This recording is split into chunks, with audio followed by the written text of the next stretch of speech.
This call is now being recorded. Bom, o que é que eu quero trazer, então, com essa questão do self? Que é, para mim, a grande importância, pelo menos a interpretação que eu tenho, do que vem sendo dito. Vocês podem perceber que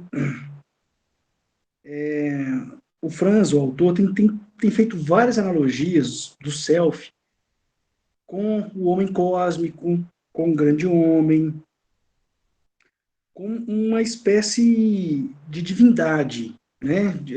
Esse grande homem, esse homem cósmico, me dá muita sensação como sendo uma força superior, né? Ou esse homem superior, no sentido de um homem conectado com a força superior.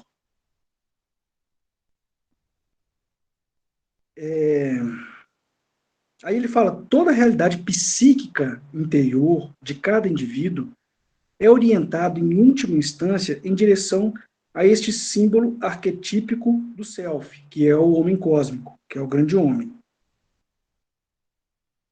Certas tradições afirmam que o homem cósmico é o objetivo, o destino da criação. A realização desse propósito não deve ser compreendida como possível acontecimento de ordem exterior, que é o que eu disse. Segundo os hindus, por exemplo, não significa que o mundo exterior se irá dissolver um dia no grande homem original, mas sim que a orientação extrovertida do ego em direção ao mundo exterior há de desaparecer para dar lugar ao homem cósmico. Isso acontece quando o ego se incorpora ao self. O fluxo discursivo das representações do ego e seus desejos acalmam-se quando é encontrado o grande homem interior. Na verdade, não devemos nunca nos esquecer de que, para nós, a realidade exterior só existe à medida que percebemos conscientemente e que não podemos provar que ela existe em si e por si mesma. Isso a gente discutiu na sociologia, né? Essa questão da produção da realidade, que a realidade, então, é só uma verdade, que ela em si não existe. Né? Ela é só uma maneira como a gente enxerga as coisas. Agora, o que é interessante aqui é que eles estão falando, então, que existe esse homem cósmico, esse grande homem dentro de nós, e que o ego, ele deve se submeter a esse homem cósmico, né? A esse grande homem, ou ao self, que eles estão chamando isso de self.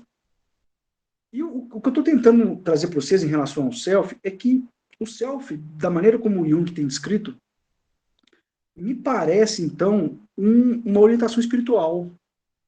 E isso eu acho muito interessante o Jung trazer isso.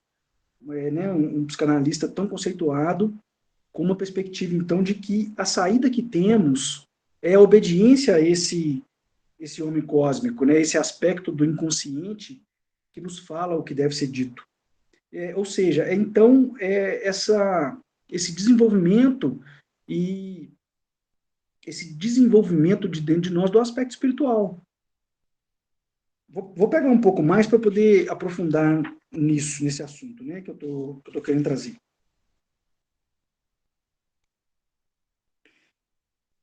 Tem um momento que ele vai falar que o self, muitas vezes, simbolizado por um animal que representa a nossa natureza instintiva e a sua relação com o nosso ambiente. O que é essa questão da natureza instintiva? É aquele caso que eu conto para vocês dos índios na floresta. Né, eles são conhecidos como Kaxinawá, né, Kaxi é morcego, Nauá é povo, então é o povo morcego, que é o povo que anda à noite. Isso, o homem cósmico é a mesma coisa que o grande homem, né, que é a analogia, que é o arquétipo do self, né, simbólico do self. Então, eles são conhecidos como o povo que anda à noite, né, porque eles andam à noite na floresta amazônica. Eles vão sem lanterna, nem nada, e a floresta amazônica, eu falei com vocês, ela é difícil de andar até de dia, quanto mais à noite. E aí eu falei, mas como que vocês conseguem fazer isso, né? E eles me deram a seguinte resposta. A natureza fala com nós onde é que nós temos que ir. Isso é o aspecto do instinto que eu estou querendo trazer. O que é esse instinto, então? É essa natureza, é essa força superior que fala dentro de nós, é uma voz que fala dentro de nós, que fala o que a gente tem que fazer, que fala onde a gente tem que pisar. Ela dá para nós cada passo que a gente tem que seguir. numa floresta escura. Na tradição oriental, espiritual, é o que eles vão chamar de andar no estreito fio da navalha, que é quando, então, a gente consegue nos alinhar com essa força superior e seguir as orientações dessa força superior. Isso, então, é o instinto. E quando a gente está conectado com o self, né, com esse homem cósmico, com esse grande homem, a gente, então, começa a ter essa orientação dessa voz que fala dentro de nós e a gente segue. Isso todo mundo tem, só que o que acontece? Quando a gente escuta essa voz, quando a gente tem essa orientação, a nossa personalidade, o nosso ego, vira e questiona. Porque, muitas vezes, as orientações que a gente recebe, elas distorcem da lógica do ego. E aí, por ser uma distorção da lógica do ego, o ego não aceita. O ego quer controlar o que está acontecendo. E aí, então, o ego começa a questionar essa intuição. Aí, como a gente ainda está muito acostumado a obedecer ao ego, a gente sucumbe, então, renega essa intuição e vive a lógica do ego. E o que o Jung está falando é justamente que a saída, então, a resolução, então, para o ego é colocar alinhado com o self. Então, o que ele vai falar? Que a atitude interior correta é aquela em relação ao self. Pois, devido à nossa maneira de pensar e de agir atualmente, sofremos um número muito mais intenso de perturbações nesse relacionamento do que os povos primitivos. Essa perturbação nas relações, na forma de enxergar as coisas, na maneira como a gente compreende, o que deve ser feito, ou o que está acontecendo, essa perturbação é o ego que faz. Então, o ego, ele é uma espécie de mecanismo de defesa que ele distorce o que está acontecendo e ele coloca a gente para agir sob uma lógica de defesa da dor e não no que deve ser feito, que é o caso, por exemplo, que o Gabriel colocou para a gente, né? Para ele não passar pela frustração de não conseguir e isso causar uma baixa autoestima, então ele prefere não assumir o compromisso de ler um texto. Agora, se ele for escutar, quando a gente coloca ele, quando eu coloquei ele, então, para poder falar algumas coisas, que ele começou a perceber a importância de ler o texto, ele está começando, então, a escutar esse self, falando que o self está falando com ele uma mensagem simbólica, no sentido assim, fala com ele, você precisa ler o texto. Não falou por quê, mas se fosse falar por quê, o self ia falar com ele assim, você precisa ler o texto, porque o texto vai ser importante para você e vai te ajudar no desenvolvimento pessoal. Só que, ao mesmo tempo, o ego fica gritando e falando assim, não tenta não faz compromisso não, que você não vai conseguir. E vai doer e você vai se frustrar, então não faz o compromisso. E aí fica degladiando. E aí vocês podem perceber que o ego, ele trabalha por um mecanismo de proteção para evitar uma dor ou um sofrimento para o indivíduo. Só que, com isso, o indivíduo perde essa intuição que vai causar uma evolução no organismo psíquico, né? E aí, então, fica esse embate, essa luta. O ego tem uma lógica própria que tem que ser seguida, mas o self tem a fórmula do desenvolvimento da psique humana, e a lógica do self é diferente da do ego, e aí a gente fica nessa batalha. E aí o ego fala que não pode, mas o self pede, e aquilo que o self quer, o ego não permite, e aquilo que o ego quer, não, o self fala que não faz bem para a regulação do organismo, e aí então a gente fica nessa batalha, sem saber o que fazer. E o que é então a solução para isso? É fazer o ego escutar o self. Ou seja, é colocar o ego sob a determinação do self, é fazer aquilo que o self permite, aquilo que o self pede para a gente ser feito.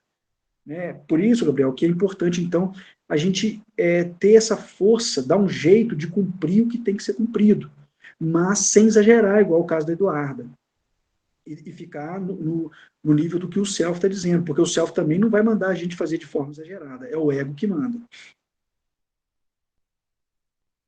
Os povos primitivos geralmente vivem diretamente ligados com o seu centro interior, o self, enquanto nós temos a consciência de tal forma desenraizada e envolvida em assuntos exteriores, e mesmo os forasteiros, que é difícil ao self nos enviar mensagem. Essa conexão a esses assuntos exteriores é o ego que faz. Então, o que, que o ego faz? O ego, ele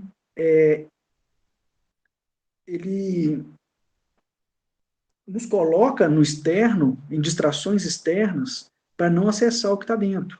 Enquanto o self pede para nós o tempo inteiro para ir para dentro.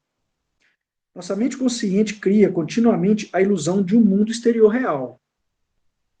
Né? Então, essa realidade, a verdade que a gente enxerga, que é a nossa mente consciente, ela vive a ilusão, uma ilusão exterior, real, que bloqueia as nossas percepções.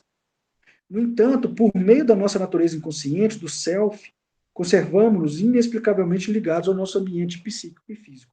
Então, o self tem esse importante fundamento de nos trazer para esse lugar para esse lugar do equilíbrio, para esse lugar da regulação organísmica, para esse lugar do desenvolvimento. Tem aí um discurso espiritual muito forte.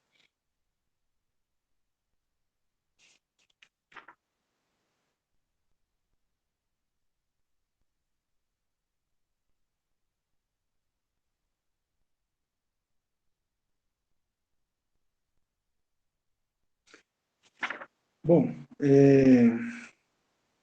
ok. Então, o que acontece?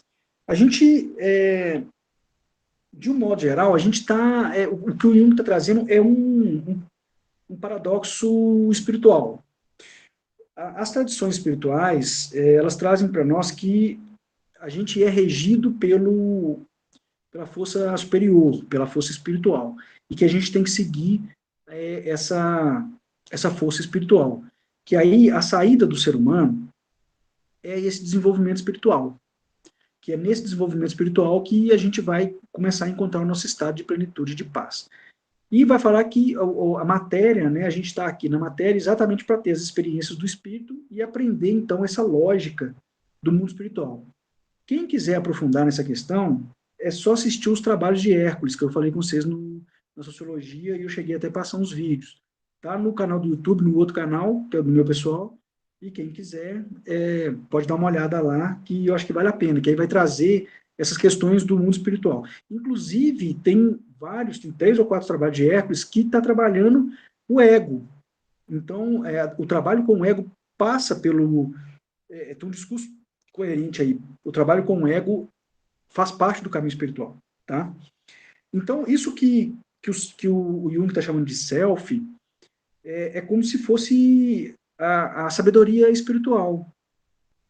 E esse é o mesmo discurso do trabalho espiritual, no sentido de ter que fazer um alinhamento do ego com esse mundo espiritual, com esse self, com esse elemento divino que existe dentro de nós. E o que é isso? O ego, ele é muito voltado para esse aspecto social, para cumprir esse aspecto social. E esse aspecto social nos retira dessa conexão com nós mesmos.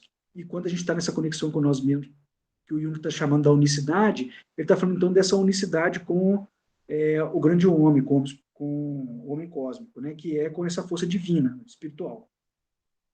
Então, o self que o Jung vai trazer, ele está muito relacionado, então, com essa orientação íntima, que é a nossa verdadeira orientação, que é a orientação que vai nos deixar em um estado mais tranquilo, ainda que a gente esteja vendo coisas que o Franz vai chamar de lesar ou lesionar o ego, né? E aí vocês podem perceber que, por exemplo, o Gabriel, quando assume uma dificuldade dele, né, que ele está assumindo algo do ego, o corpo fica tranquilo e o corpo perde o peso. Por quê? Ele está começando a entrar nesse aspecto do self. E aí, por mais que cause um incômodo ao ego, não causa no corpo, porque o corpo está alinhado com aquilo que tem que ser. E o que tem que ser é essa regulação organísmica, esse equilíbrio, essa harmonia que dá no corpo, é porque está sendo coerente com o self. Então, o self, da maneira como tem sido colocada, ele é um aspecto orientação espiritual, vamos colocar assim. É uma orientação muito mais profunda e densa daquilo que devemos realmente ser. E o nosso grande desafio, então, é escutar menos essa falação que o ego fica na gente, nessa lógica externa, e seguir mais essa lógica interna que vai ser dada pelo self. O self como essa instância de orientação, essa vozinha que tem dentro de nós, né, que é o instinto superior. Então, o nosso grande desafio, em termos de estado emocional, de estado psíquico, é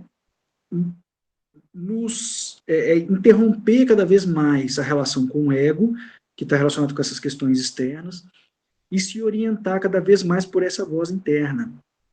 Tem até uma parte aqui que ele vai falar um pouco sobre como fazer isso, tá? Depois eu vou voltar nisso. Tá claro isso? Porque aí o que acontece? Aí a gente entra na questão do ânima e do ânimos. O ânima e o ânimos são dois fundamentos importantes desse aspecto do self. E o que é isso? O ânima, o Franz vai falar assim, ânima é a personificação de todas as tendências psicológicas femininas, que vai falar os humores e sentimentos, as intuições, a receptividade ao irracional, a capacidade de amar, a sensibilidade à natureza e o relacionamento com o inconsciente. O ânima, então, ele tem um aspecto feminino, né? O aspecto feminino, ele está relacionado ao aspecto material, está relacionado com as questões materiais. Ele fala, de um modo geral, o ânima, né? É o ânimo, né? A disposição para executar as coisas que a gente tem. Quando está falando, então, dessa sensibilidade, né? Esse ânimo enquanto uma sensibilidade, essa percepção do sentimento, do irracional, do amor, do inconsciente, né? Tá falando então de um contato com uma abstração muito grande. E esse contato com essa abstração, com esse mundo interior, com essa interiorização, essa capacidade de uma percepção desse aspecto, o aspecto feminino como essa capacidade de percepção, né, dos vários elementos não materiais que, em termos de sentimentos, né, abstrações, não de uma questão física, mas que está relacionado ao corpo em si.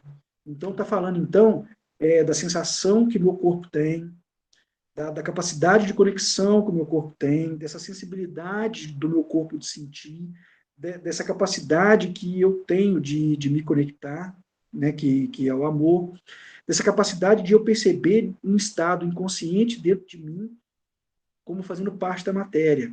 E isso tudo, eu não sei se vocês conseguem entender da maneira que eu estou tentando explicar, isso tudo faz parte de uma motivação, isso tudo é um aspecto motivacional da minha ação aqui.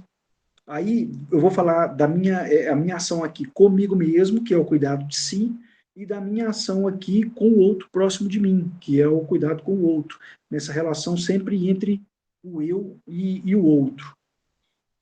O, o ânima, então, ele vai ter esse aspecto materno, né? Está relacionado com a mãe, por isso, parte feminina, que vem ensinar essa luta contra as dificuldades da vida. E esse ânimo, utilizar essa sensibilidade e esse aspecto abstrato, esse aspecto do sentimento, como ferramenta para vencer as dificuldades da vida, essa sensibilidade na dificuldade da vida. Então, o ânima, ele vem falar muito desse aspecto feminino.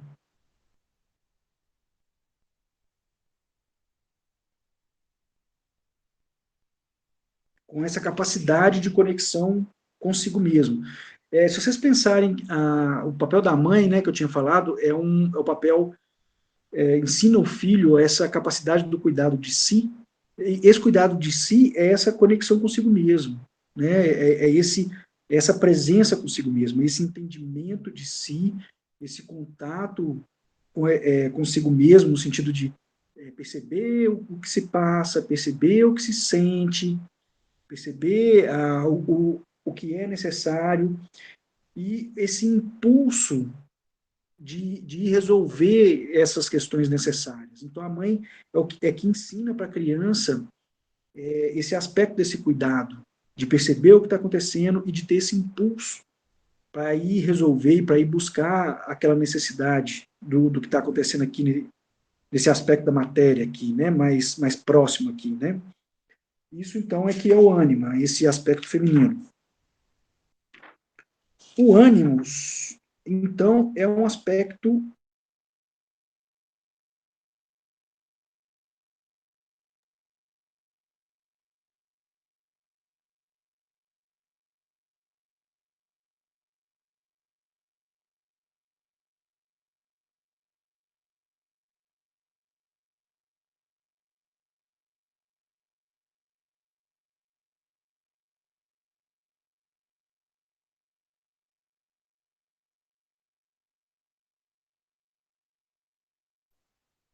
o ânima, então, é esse aspecto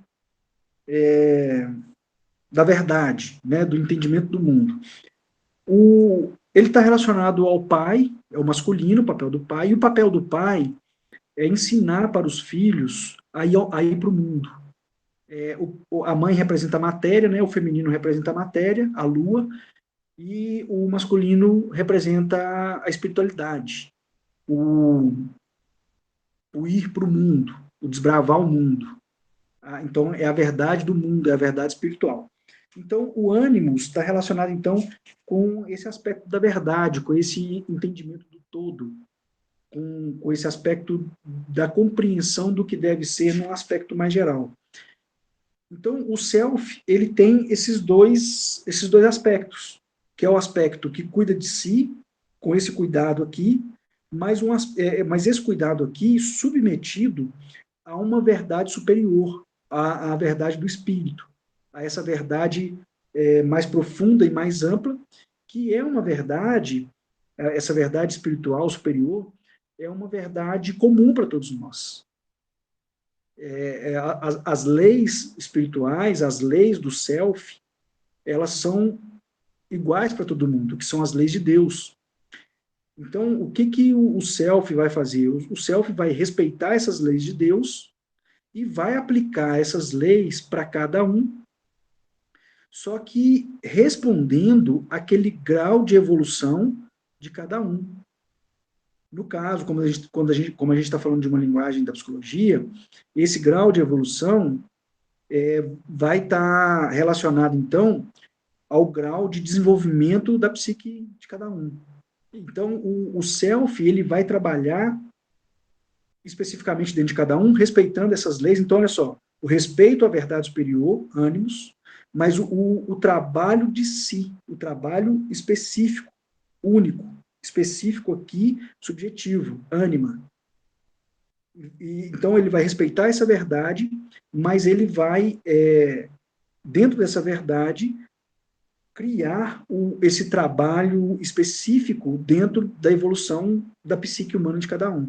Então, o self, ele compreende profundamente esse estado inconsciente da nossa psique humana, e dentro dos limites da verdade e na coerência dessa verdade superior, ele vai falar para nós o que precisa ser feito para a gente ter o desenvolvimento psíquico que vai nos levar para a evolução. Quem não quiser acreditar na evolução espiritual, o Jung está falando dessa evolução psíquica, da saúde psíquica do ser humano, aonde o ser humano vai atingir um estado de plenitude, de paz.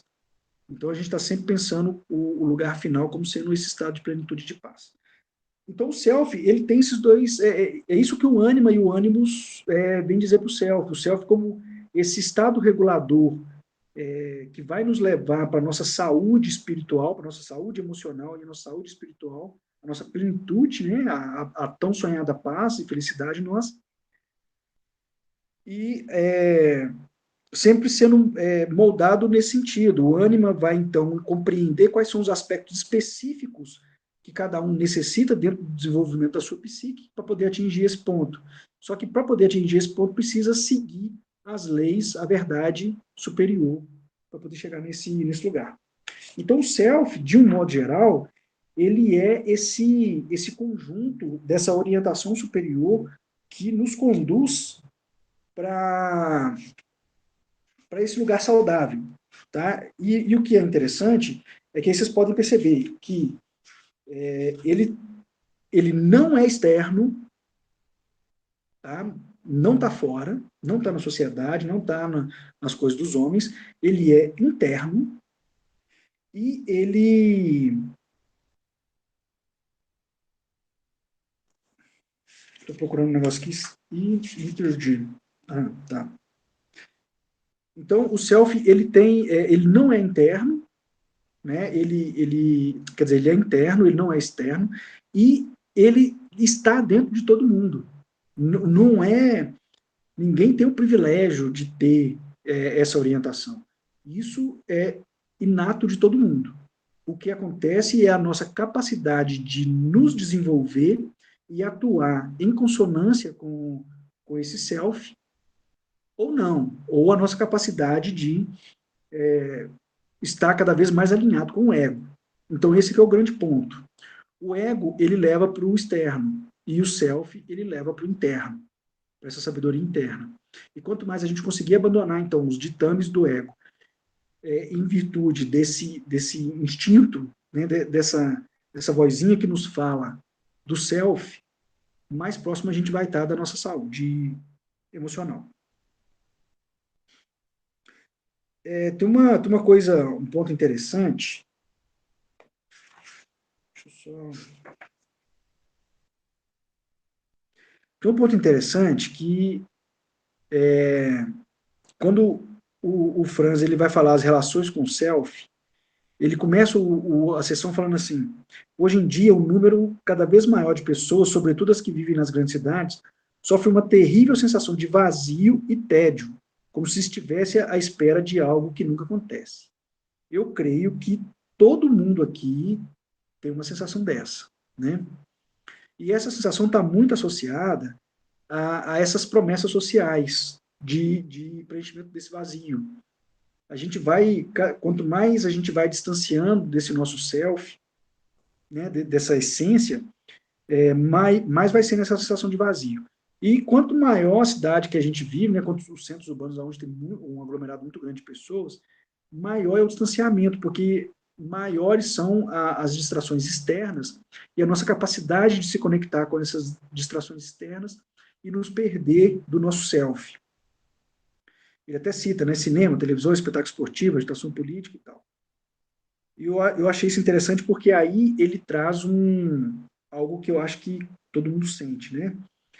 E aí, logo abaixo, no parágrafo de baixo, ele começa a responder uma pergunta, isso que eu quero trazer, que vocês têm feito. Ele fala assim: Jung desenvolveu uma maneira de chegar ao nosso centro interior e de entrar em contato com o mistério vivo do nosso inconsciente, desacompanhado e sem qualquer auxílio. É inteiramente diferente de seguir uma trilha já desbravada. Né, muitos têm me perguntado: então eu preciso fazer sozinho, ou então eu preciso de uma ajuda, né, de uma relação terapêutica, como que funciona isso? Então, eu vou trazer, então, o que o Jung fala sobre isso, que há uma possibilidade de fazer sozinho. Como que é essa possibilidade? A tentativa para darmos à realidade viva do self uma porção de atenção cotidiana é como tentar viver simultaneamente em dois planos ou em dois mundos diferentes. Ocupamos-nos com as nossas tarefas exteriores, mas ao mesmo tempo mantemos-nos alertas às insinuações e sinais, tanto dos sonhos quanto dos acontecimentos exteriores que o self utiliza para simbolizar suas intenções, a direção para onde se move o fluxo da vida. Então, aí depois ele vai falar então de duas maneiras de se perder o equilíbrio. Uma delas é algum impulso instintivo ou emocional que, levando a uma unilateralidade, o faz perder o equilíbrio. Ou seja, muitas vezes a gente se distrai com algum impulso de um instinto que não é superior, que não é dessa vozinha, que é um instinto inferior, ou uma questão do emocional inferior, que são o excesso de desejos, o excesso de necessidades, né? O excesso de cobrança. E aí a gente perde o contato com esse self, porque a gente fica muito conectado com esse instinto, ou com esse desejo, ou com a necessidade. Ele vai até citar o exemplo da excitação sexual, né, que nos leva a entrar nessa necessidade de satisfazer a vontade sexual, e aí a gente faz muita bobagem, né? Quem aqui, sendo homem ou mulher, não faz isso? Mas como a nossa sociedade é uma sociedade patriarcal, talvez é mais disponível ao homem essa satisfação do que à mulher. Então, os homens provavelmente vão entender mais do que eu estou falando, né? E aí, quanta bobagem a gente não faz quando está sendo movido pelo puramente desejo sexual. E aí, esse é o exemplo, esse é o primeiro aspecto que faz perder esse contato. O outro, que é interessante, ele vai falar, a outra ameaça ao equilíbrio interior vem do devaneio excessivo que, em geral, volteia secretamente ao redor de certos complexos.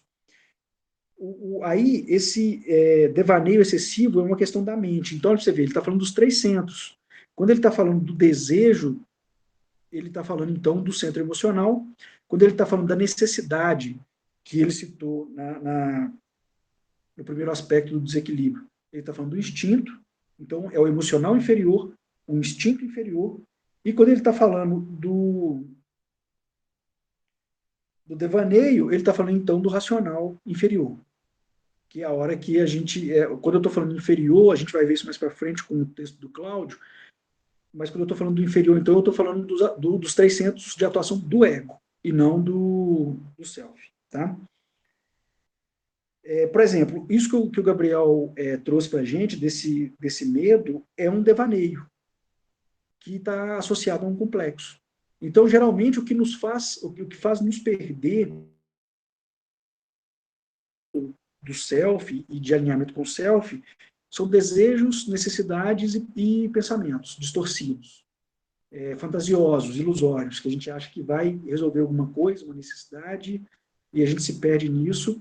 O self tenta avisar, mas a gente não escuta porque a gente está focado demais na resolução de alguma coisa ou no alcance de alguma coisa, e aí se perde nesse meio tempo.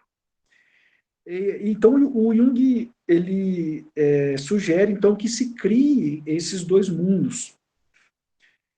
Isso é uma coisa interessante que pode ser feito, porque a gente está muito só no mundo exterior, né, que é esse mundo material.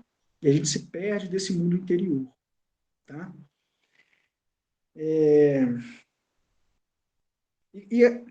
Criar esses dois mundos mentalmente, numa meditação, por exemplo, pode abrir a possibilidade desse encontro com o self, porque vai abrir um campo de existência para o self, um campo de manifestação para o self. E quando dissocia, então, esse aspecto interno do aspecto externo, claro que depois tem que criar uma associação para poder juntar os dois, não pode tratar eles completamente separados, mas essa primeira dissociação ela é importante para poder dar essa existência para o interior. Como a gente está muito acostumado a não dar voz a essa vozinha que a gente tem, não escutar essa vozinha que a gente tem, então a gente interrompe essa existência desse mundo interior, achando que só temos o mundo exterior e que o nosso mundo interior faz parte desse mundo exterior. E aí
Bom, então o que o Jung traz é isso, é abrir a possibilidade da percepção desse mundo interior. E aí, já finalizando, o, o Franz ele traz o mito do papagaio, né, o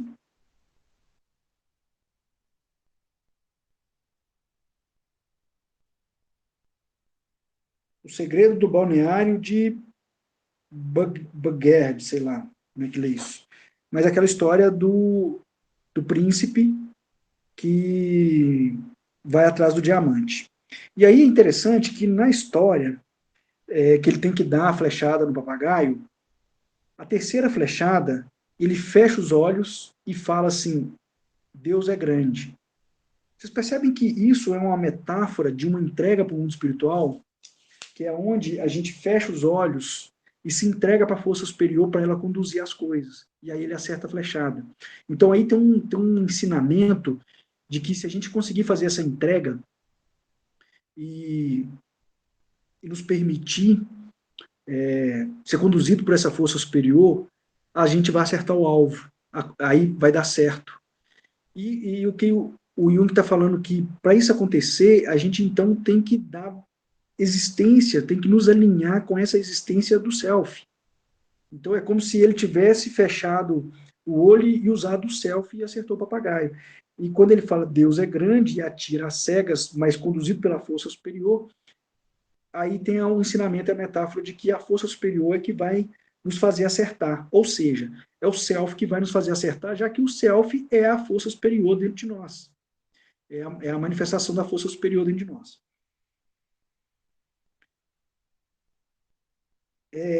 Aí ele fala assim, o papagaio demoníaco significa o nefasto espírito de imitação que nos faz errar o alvo e nos deixa psicologicamente petrificados.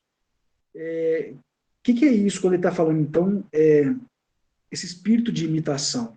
Esse espírito de imitação é a personalidade que sempre se repete, o ego, né, que sempre se repete. O ego, ele elabora determinadas estratégias de ação e ele fica sempre repetindo aquela estratégia de ação que vai estar sempre associada a aspectos sociais. Então, também tem essa analogia da imitação do outro com o aspecto social. Então, o ego é um movimento repetitivo que está relacionado a uma repetição social.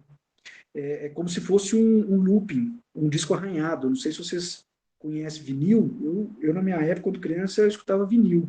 E o vinil tinha hora que ele dava um arranhão que ele não passava de faixa. Ele é uma espiral, assim, que vai tocando a música, né?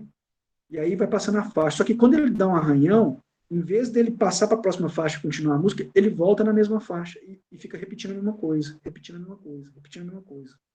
E aí, quando a gente então está no ego, eu não sou velho não, viu, Paulo? Só você.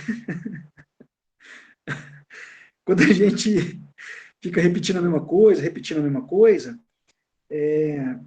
aí a gente se perde, aí a gente erra o alvo, aí a gente sai fora do caminho que a gente tinha que trilhar. E aí ele continua, como assinalei anteriormente, o processo de individuação exclui qualquer imitação, porque o processo de individuação é o que ele está chamando, é o que eu chamo de processo de espiritualização. É a hora que a gente se coloca sob a correta orientação de uma força superior que nos guia. Isso é o processo que ele está chamando de individuação. Inúmeras vezes, em todas as terras, as pessoas tentaram copiar pelo comportamento exterior ou ritual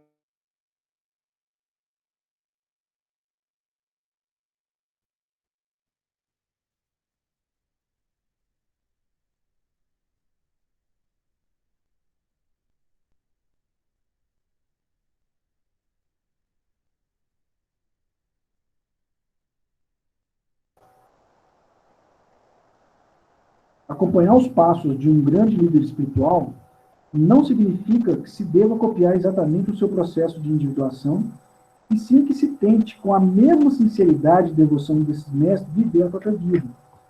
E como que vai se viver a própria vida, portanto? É através dessa orientação. Só processo de constituir-se enquanto indivíduo, né? Individuação é isso. É o indivíduo em ação, vamos colocar assim. É o processo de constituição do indivíduo.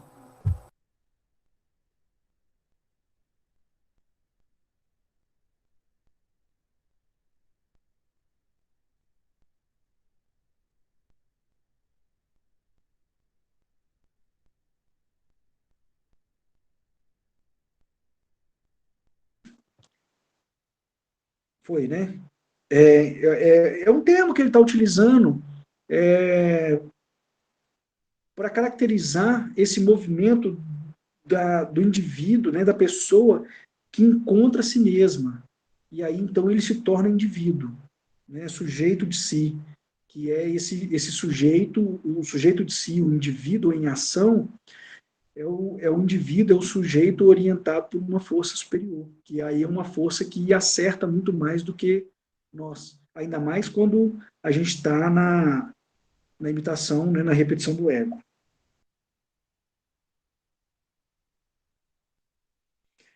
Para entendermos as indicações simbólicas do inconsciente, devemos cuidar para não sairmos de nós mesmos, né, ou ficar fora de si, porque o ficar fora de si é um aspecto do ego, que o ego faz, mas sim de permanecermos emocionalmente dentro de nós. Na verdade, é de vital importância que o ego continue a funcionar de maneira normal.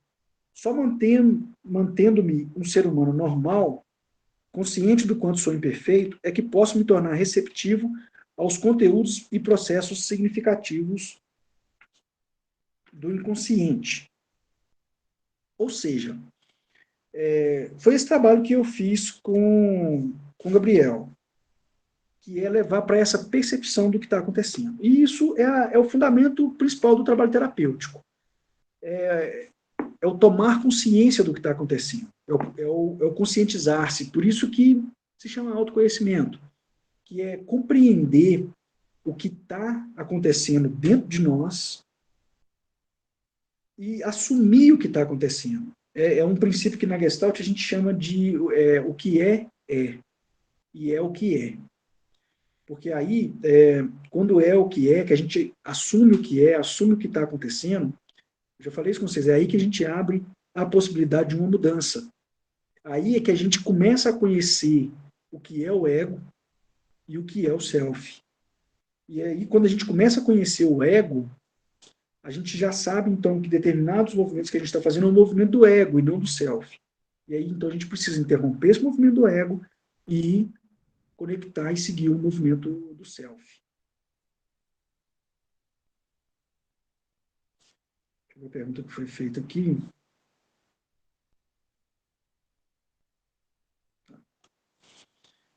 Ok, pessoal, alguma dúvida sobre isso?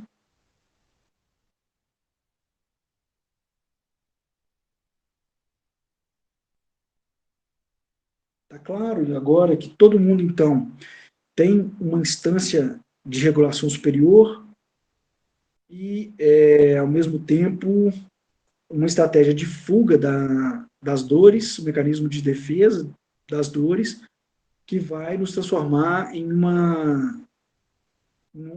que vai nos robotizar um automático de repetição, que é o ego. E a gente precisa reconhecer cada vez mais essa repetição para saber quando está fazendo ela, parar o movimento para nos entregar cada vez mais para o ego. E esse é o princípio do desenvolvimento espiritual. Nos conectar cada vez mais com essa divindade que nos orienta por dentro e não por fora. Tá bom?